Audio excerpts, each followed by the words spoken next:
आज मुझे हो रही थी ककड़ी खाने की बहुत ही क्रेविंग्स। तो मैं जल्दी खेतों की ओर जैसे ही मैं खेतों की ओर गई तो मेरी नज़र पड़ी इस मक्के पर जिसके बाल बिखरे हुए थे। तो मैंने सोचा कि इसके बिखरे हुए बालों को क्यों ना समेट दिया जाए।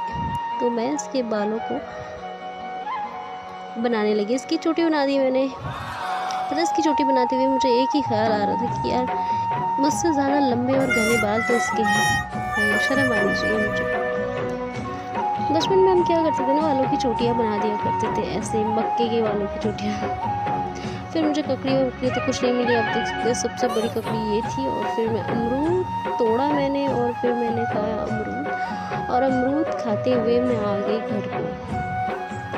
बस ये हमारे धान हो चुके हैं। Bye bye.